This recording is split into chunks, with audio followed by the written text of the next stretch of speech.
বিসমিল্লাহির রহমানির রহিম। আসসালামু আলাইকুম। আজকে আমি মুগের ডাল দিয়ে মাছের মাথা দিয়ে করব। বন্ধুরা দেখুন কিভাবে করি।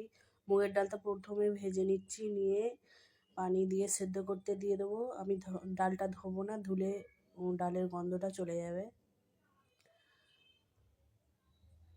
মাছের মাথা নিয়ে নিয়েছি, ধুয়ে নিয়েছি, নিয়ে এখন কড়া থেকে এক্সচেঞ্জ করে দিয়েছি ডালটা দিয়ে। ওই কড়াতে তেল দিয়ে দিলাম ফোড়নের জন্যে, দুটো ডাল আর তেজপাতা দিয়ে দিলাম, ডালচিনি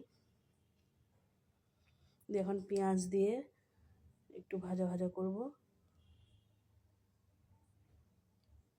পেঁয়াজটা ভাজা ভাজা হয়ে গেলে একটু সামান্য পরিমাণে রসুন বাটা দেবো,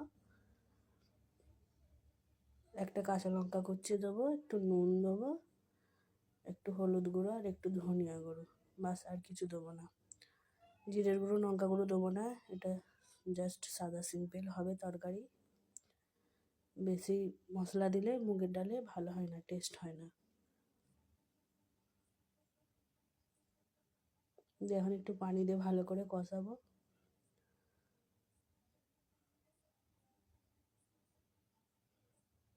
এখন মাছগুলো দিয়ে দেবো, মাছগুলো ভালো করে কষে চাপা দিয়ে দেবো। পানি দেবো, পানি দিয়ে ভালো করে নাড়াচাড়া করে চাপা দিয়ে দিলাম। চাপা খুলে আবার একটু নাড়াচাড়া করব, যাতে মাছের ভিতরে ভালো করে মশলাগুলো ঢুকে যায়। এরমভাবে একবার মাছের মাথা দিয়ে ডাল করে খেয়ে দেখবেন বন্ধুরা, খুব ভালো হয়। মাছের মাথা তো সবাই ভাজে, আমি ভাজিনি। ভাজলে কি হয়, একদম হয়ে যায়, মাথাগুলো একদম খড়খড়ে হয়ে যাও, শুকনা শুকনা হয়ে যায়, তেল বেরিয়ে যায়। তো এতে তেলটাও থাকে, খুব সুন্দর রান্নাটা হয়, খেতেও ভালো হয়। আমি ডালটা আমার আলাদা জায়গায় সেদ্ধ করতে দিয়েছিলাম, হয়ে গেছে, দিয়ে এখন দিয়ে দেবো। দিয়ে ভালো করে নাড়াচাড়া করব।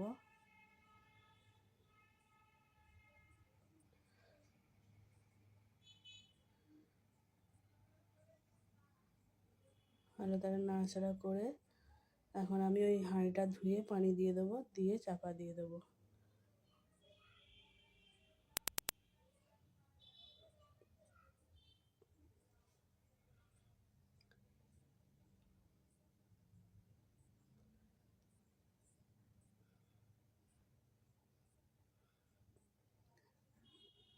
এখন আমি আস্তে করে দেবো, দিয়ে একটু নেড়ে দেবো।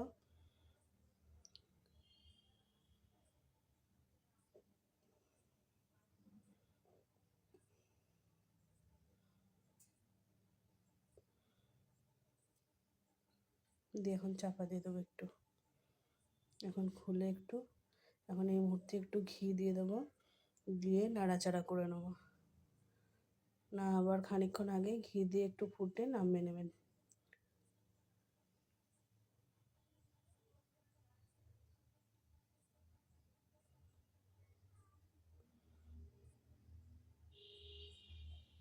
এই দেখুন বন্ধুরা, কত সুন্দর হয়ে গেছে, ঘন, আর খেতেও খুব ভালো হয়েছে।